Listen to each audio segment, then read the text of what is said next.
ਕਿਉਂਕਿ ਜਿਹੜੇ ਪਰਿਵਾਰ ਲੜ ਨਹੀਂ ਸਕਦੇ, ਜਿਹੜੇ ਪਰਿਵਾਰ ਘਰਾਂ ਵਿੱਚ ਬੈਠੇ ਆ ਤੇ ਜਿਨ੍ਹਾਂ ਦੇ ਬੱਚੇ ਸ਼ਹੀਦ ਕੀਤੇ, ਅੱਜ ਉਹ ਰੋਟੀ ਤੋਂ ਮੁਤਾਜ ਹੈ, ਦਵਾਈਆਂ ਤੋਂ ਮੁਤਾਜ ਹੈ, ਅੱਜ ਉਹਨਾਂ ਲਈ ਇੱਕ ਆਸ ਦੀ ਕਿਰਨ ਬਣਿਆ ਸੀਗਾ ਜਸਵੰਤ ਸਿੰਘ ਖਾਲੜਾ। ਤੇ ਜਦੋਂ ਉਹਨਾਂ ਨੂੰ ਇਹ ਲੱਗਦਾ ਹੈ, ਤੇ ਮੈਨੂੰ ਲੱਗਦਾ ਇੱਕ ਬਹੁਤ ਵੱਡੀ ਗੱਲ ਇਹ ਹੋਈ ਹੈ ਕਿ ਜਿਹੜਾ ਸਿੱਖ ਕਮਿਊਨਿਟੀ ਤੇ ਇੱਕ ਧੱਬਾ ਲੱਗ ਗਿਆ ਸੀਗਾ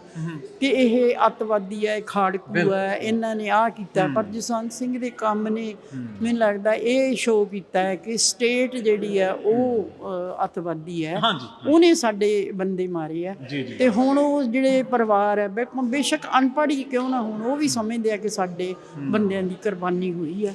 ਤੇ ਉਹਨਾਂ ਦੀ ਨਿਸ਼ਾਨਦੇਹੀ ਗਵਰਨਮੈਂਟ ਨੇ ਆਪ ਕੰਪਨਸੇਟ ਕਰਕੇ ਉਹਨਾਂ ਨੂੰ ਕਰ ਦਿੱਤੀ ਹੈ ਕਿ ਵਾਕਿਆ ਹੀ ਇਹ ਬੰਦੇ ਜਿਹੜੇ ਆ ਲਾਵਾਰਸ ਕਹਿ ਕੇ ਮਾਰੇ ਗਏ ਆ। ਬਾਕੀ ਪੰਜਾਬ ਦੇ ਵਿੱਚ ਤਾਂ ਅਸੀਂ ਹਾਲ ਦੀ ਘੜੀ ਇੰਨਾ ਹੀ ਕਰ ਸਕਦੇ ਹਾਂ ਕਿ